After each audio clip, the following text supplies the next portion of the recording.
Ephraim Thomas entered the University of St. Thomas 3 years ago. The student from Manville could play 11 different instruments, but he felt academically unprepared for rigorous coursework. And I had to learn, I can't play video games this long, or I can't do this much. I have to actually get used to studying and learn how to study. At the dawn of college life, Ephraim didn't know just how high the odds were stacked against him. When he started, neither of his parents had graduated with a bachelor's degree. For his mom, work had to come first. When you have children, you have to support them. So finding the balance of school and work was sometimes difficult. Was there a tradition of going to college in your family? It's not such a tradition, no. Most of the men in my family, they go to the military. According to the Pell Institute, some 4.5 million first-gen students are enrolled in college, but only 11% earn a bachelor's degree after 6 years.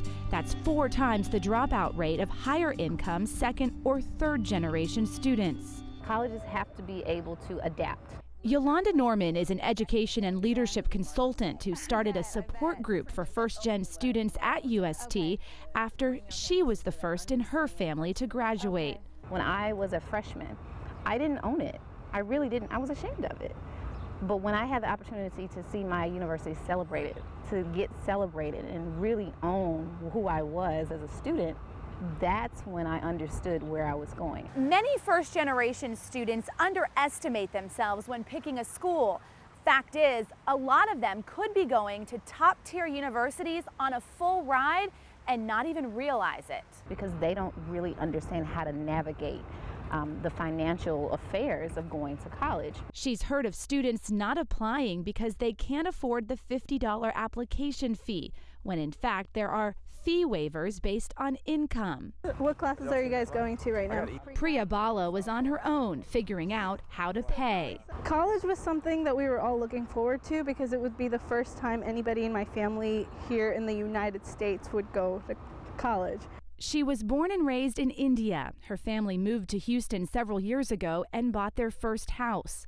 To realize her dream of being a doctor, she'd have to get scholarships, apply for the TASFA, FAFSA. She had no idea what any of them meant. Paying for it was the biggest thing because when you see the cost of college, you stare at it for a long time and you think, how am I going to do this? It was all very overwhelming, but in the end, doable. Priya will graduate next month after 4 years of school and working part-time. And it's been a really rewarding experience. Ephraim, too, has had to juggle school plus work. A lot of the males, they're accepting of it, though they may not understand. You have a college side to do. It's not, you don't always, they're not out like working on some kind of outside job. While at college, he motivated his mom to finish too. It took quite a while.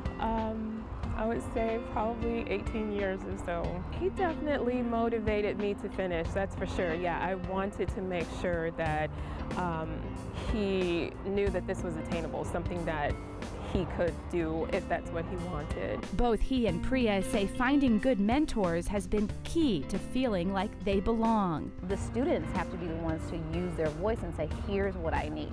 They both hope to prove to their younger siblings it's doable. And do you think you're making it easier for her to go to college one day? Yes, she definitely, she looks up to me. There was no doubt in my mind that I was going to go to college and pursue that path. At the University of St. Thomas, Sally McDonald, Fox 26 News.